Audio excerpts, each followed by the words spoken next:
پھول کی رعنائی کی مثالیں دی جاتی ہیں۔ پھول کی خوبصورتی ہی کی وجہ ہے کہ پھولوں کو، اپنے محبوب کو پھولوں سے جو ہے وہ تشبیہ دی جاتی ہے۔ جیسے میر ہی کا ایک شعر ہے، نازکی اس کے لب کی کیا کہیے، پنکھڑی ایک گلاب کی سی ہے۔ تو پھول کی خوبصورتی ہی کی وجہ سے جو ہے وہ چمن کے اندر رعنائی ہے، چمن کے اندر جو ہے وہ خوبصورتی ہے، دیدہ دل فریبی ہے، دیدہ زیبی ہے، آرائش ہے، زیبائش ہے۔ یہ ساری چیزیں بیٹا پھول کی رعنائی ہی کی وجہ سے ہیں، پھول کی خوبصورتی ہی کی وجہ سے ہیں۔ لیکن جو چیز بیٹا خوبصورت ہوتی ہے اس کی زندگی چند دن کی ہوتی ہے، اس کی زندگی زیادہ نہیں ہوتی، کیونکہ اگر زندگی اس کی طویل ہو جائے تو پھر اس کی خوبصورتی جو ہے وہ ماند پڑ جاتی ہے۔ علامہ اقبال نے اپنے ایک شعر میں کہا تھا، ان کے ایک شعر کا مصرع ہے، وہی ہنسی ہے حقیقت زوال ہے جس کی، کہ جس کی زندگی کو زوال ہے، جس کی زندگی میں اتار ہے، وہی حسین و جمیل ہے، اسے ہی خوبصورت سمجھا جاتا ہے۔ اس لیے شاعر نے بھی بیٹا یہاں پر پھول کی خوبصورتی کو چند دن کی زندگی جو ہے وہ بیان کیا کہ یہ چند دن کی زندگی ہے پھول کی، کہ بہار کا موسم کچھ عرصے کا ہے اور اس کے بعد یہ موسم جو ہے وہ خزاں کی جانب جو ہے وہ بڑھ جاتا ہے، تمام پھول مرجھا جاتے ہیں، سب کچھ ختم ہو جاتا ہے۔ لہٰذا جو چیز خوبصورت ہوگی اس کی زندگی جو ہے وہ چند دن کی ہوگی۔ اسی لیے آپ دیکھتے ہیں زندگی کے اندر انسان کے لیے دکھ بھی ہیں، زندگی کے اندر انسان کے لیے جو ہیں وہ سکھ بھی ہیں، لیکن سکھ کم اور دکھ زیادہ ہیں۔ لہٰذا پھول کی خوبصورتی اور رعنائی انسان کے سکھوں ہی کی بدولت ہے اور اسی کو جو ہے وہ اس کے اندر ظاہر کیا جاتا ہے۔ ہاں بیٹے آپ شعر لگا سکتے ہیں، کہا میں نے گل کا ہے کتنا ثبات، کلی نے یہ سن کر تبسم کیا، کہ کلی جو ہے وہ مسکرا دی، ہنسی جو ہے وہ اس نے اڑائی کہ کوئی اس کی جو ہے وہ ثبات نہیں ہے، آج ہے اور کل اس کا کوئی بھروسہ نہیں ہے۔ ٹھیک ہے بیٹا، تو یہ اس کا پہلا ایک نقطہ جو ہے وہ اس کا تشریح ہو گیا کہ جو آپ نے اس کی شعر کی تشریح میں جو ہے وہ آپ نے کرنا ہے۔ ٹھیک ہے، اب شعر کے اندر علامتیں بیٹا استعمال ہوئی ہیں، اور وہ علامتیں جو ہیں وہ کیا ہیں؟ علامتی شعر ہے، علامتیں اس کے اندر استعمال ہوئیں۔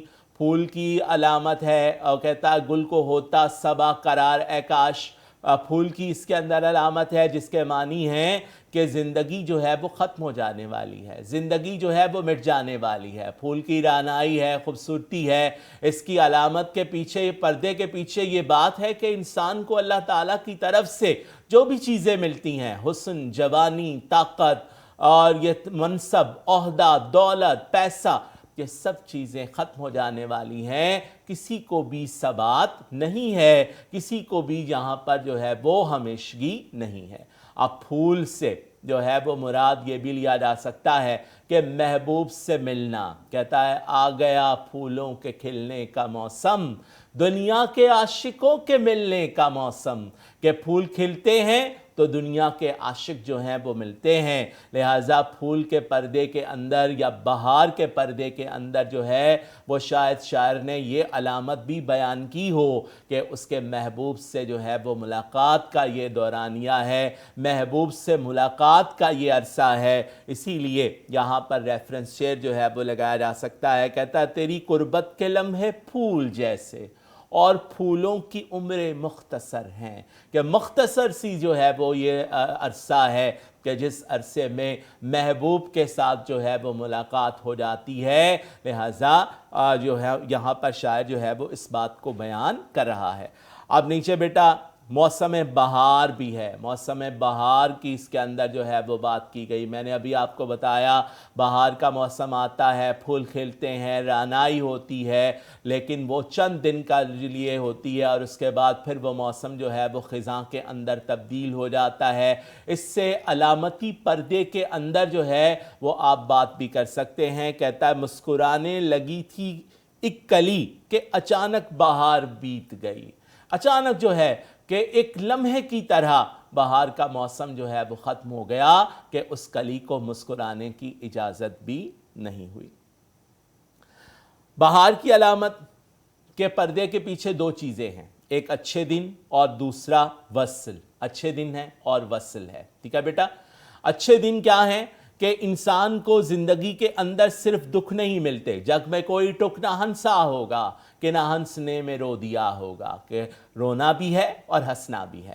لہٰذا اچھے دن جو ہیں وہ بہار کے موسم کی طرح سے ہیں. میں نے شروع میں آپ کو بتایا کہ جو تھوڑے عرصے کے لیے ہوتے ہیں, کچھ وقت کے لیے ہوتے ہیں, پھر ختم ہو جاتے ہیں, یہ تمام کے تمام اچھے دن. لہٰذا بہار کے اس پردے کے پیچھے, علامتک کے پیچھے شاعر نے جو ہے وہ اچھے دنوں کی بات بھی لی ہے کہ اچھے دن جو ہیں وہ جلد ختم ہو جاتے ہیں. اور دوسرا وصل ہے, محبوب سے ملاقات ہے.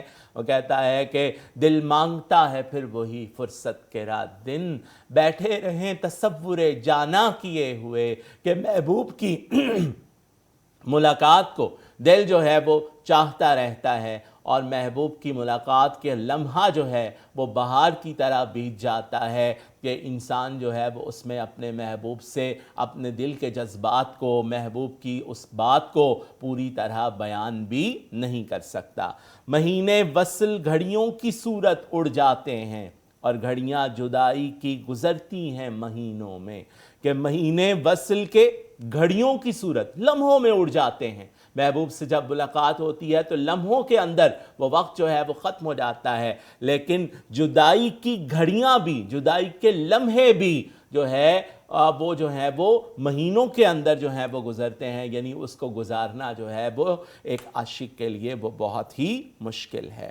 بقول شاعر, ویراں ہے میں قدا ہم ساغر اداس ہیں, تم کیا گئے کہ روٹھ گئے دن بہار کے, کہ یوں لگتا ہے کہ جیسے ہر طرف خزاں ہی خزاں ہے. جیسے پروین شاکر نے بیٹے کہا تھا, بچھڑا کچھ صدا سے کہ رت ہی بدل گئی. ایک شخص سارے شہر کو ویراں کر گیا, کہ وہ سارے شہر کو جو ہے وہ ویرانے میں اتار گیا. اب بہار کے موسم کے اندر بھی ہمیں جو ہے وہ خزاں کا موسم لگتا ہے, کیوں بیٹا آپ جانتے ہیں کہ انسان کے باہر کا موسم انسان کے من کے موسم کے ساتھ ہے. اگر من کا موسم اداس ہے تو باہر بہار کا موسم بھی اسے خوشیوں میں تبدیل نہیں کر سکتا. ٹھیک ہے بیٹا. شعر نمبر 2. یہ جو دو آنکھیں مند گئیں میری, اس پہ واہ ہوتی ایک بار اے کاش. ٹھیک ہے, دو کا لفظ اس میں استعمال ہوا. ثنائے بدائے کے اعتبار سے اسے صنعت سیاق العادات جو ہے وہ بیٹا کہا جاتا ہے. آپ یہ بھی پوائنٹ اس کے اندر جو ہے وہ نوٹ کر سکتے ہیں کہ اسے ہم صنعت سیاق العادات جو ہے وہ کہتے ہیں. ٹھیک ہے. یہ جو دو آنکھیں مند گئیں میری, مندنا بند ہو جانا, یعنی انسان کا مر جانا, آنکھیں بند ہو جانا, انسان کا جو ہے وہ فوت ہو جانا بھی لیا جا سکتا ہے. واہ کہتے ہیں کھلنا, کھل جانا, آنکھوں کا جو ہے وہ کھلنا. مفہوم, میری آنکھیں جو بند ہو چکی ہیں کاش ایک دفعہ محبوب کے دیدار کے لیے کھل جائیں. کہتا ہے کھل جائے محبوب کے دیدار کے لیے, کہ اس کی خواہش صرف دیدار ہے. بیٹا محبت ایک جذبہ ہے جو ہر کسی کے دل کے اندر جو ہے وہ ابھرتا ہے, کسی کے لیے بھی ہو. لیکن جب محبت کسی ہستی سے ہو جائے تو پھر انسان اس کا دیدار کیے بغیر جو ہے وہ نہیں رہ سکتا. دیدار کی خواہش اس کے اندر بڑھتی چلی جاتی ہے, دیدار کی خواہش اس کے دل کے اندر جو ہے وہ پیدا ہوتی ہے, کیونکہ دیدار اس کی محبت کے بات کو جو ہے وہ بیٹا تقویت بخشتا ہے. لہٰذا دیدار کی خواہش جو ہے وہ ایک عاشق کے اندر پیدا ہوتی ہے. اسی لیے موسیٰ علیہ السلام نے اللہ تعالیٰ سے عرض کی, ربی ارنی, اے اللہ مجھے اپنا آپ دکھا. حضرت ابراہیم علیہ السلام نے کہا کہ اے اللہ میں دیکھنا چاہتا ہوں کہ تو زندہ کیسے کرتا ہے, تو مارتا کیسے ہے, اور یہ سب میں اپنے دل کے اطمینان کے لیے کرنا چاہتا ہوں. لہٰذا دیدار کی خواہش صوفیاء کرام نے بھی کی, اور بیٹا یہ دیدار کی خواہش جو ہے یہ بڑھتی رہتی ہے, اس میں کسی قسم کی کمی نہیں آتی. جیسے حضور سلطان باہو رحمۃ اللہ علیہ ارشاد فرماتے ہیں, اے تن میرا جے چشمہ ہووے تے میں مرشد ویکھ نہ رجا ہوں. لو لو دے مڈ لکھ لکھ چشمہ ہک کھولا ہک کجا ہوں. اتنا ڈٹھیاں مینو صبر نہ آوے اور کتے ول بھجا ہوں.